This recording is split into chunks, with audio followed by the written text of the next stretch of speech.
continue to dock in the port. Third of the Three Graces, the Royal Liver Building, is considered the jewel in the crown. The liver birds atop are the city's emblem. It opened in 1911 as the home of the Royal Liver Assurance Company. Tales of the two liver birds relate to the city's maritime heritage. The liver bird that looks over the Mersey is said to represent the wives at home, looking out for their sailor husbands. The liver bird watching over the city is said to represent the sailors, looking forward to meeting their families. Local legend also holds that if the two birds were ever to fly away, Liverpool would cease to exist. Let's hope the legend isn't true. We are now departing the Albert Dock, which was officially opened in 1846 by Prince Albert, husband of Queen Victoria, and after whom the dock is named. As a consequence of several damaging fires which engulfed the then wooden warehouses, the dock board was determined to build a long-lasting complex, result of which you now see before you. During the Second World War, Liverpool suffered enormous damage as a result of German bombing raids. The Albert Dock was also badly damaged. After the war, the Mersey Dock and Harbour Board decided to effectively abandon the Albert Dock and even considered its demolition. Thankfully, this did not happen, and in 1976, Liverpool City Council decreed the Albert Dock a conservation area. In 1981, regeneration of the Liverpool waterfront began, and 4 years later, one of the dock's major attractions, the Merseyside Maritime Museum, opened. Today, the complex is a modern service and cultural centre, containing attractions such as the Tate Gallery and the Beatles Story. It is also home to several shops, bars, restaurants and hotels. As we depart the dock, you will see across the road the Merseyside Police Headquarters and alongside it, the Hilton Hotel.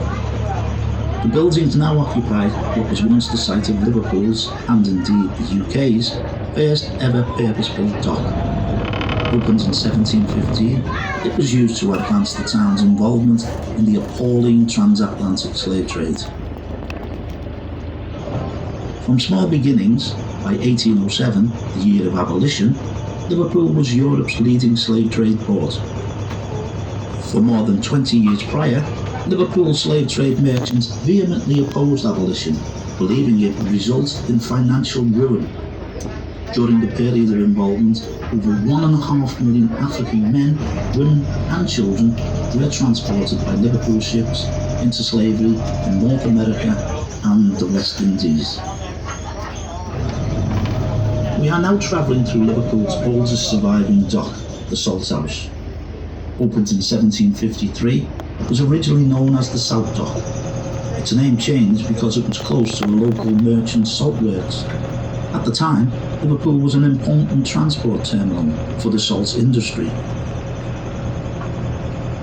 We are now passing Wapping Quay, and opposite was once the site of the King's Dock, opened in 1785 and the third to do so on the Mersey. The dock was closed to shipping in 1972. Now on the site are a number of important venues, including the Liverpool Conference Centre.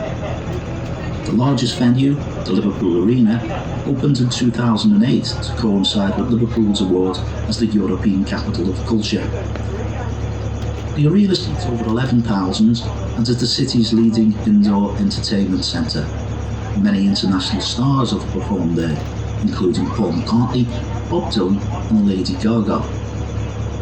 King's Dock is also home to the John Lennon Peace Monument, dedicated to the memory of the ex-Beatle. The monument was unveiled on the 9th of October 2010 by John's ex-wife Cynthia and their son Julian. The date was chosen as John would have been celebrating his 70th birthday on the day. Wapping opposite opened in 1856. It was designed by Jesse Hartley, the man responsible for the Albert Dock. It was also bombed during the Second World War, suffering more damage than the Albert Dock, so much so that almost half of it was demolished. Wapping, like the King's Dock, was also closed in 1972. The warehousing was restored and converted into residential apartments in 1988. The structure at the far end of the dock is a hydraulic tower, one of several which stand along the outer lines of the dock waterfront. The towers house the machinery for the operation of lock gates into the river.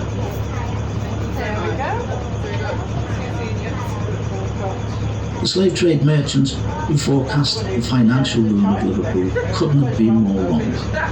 Throughout the 19th century, port went from strength to strength, and the docks we passed through are clear evidence of that. Merchant trading was still needed, and it didn't require the slave trade to achieve success.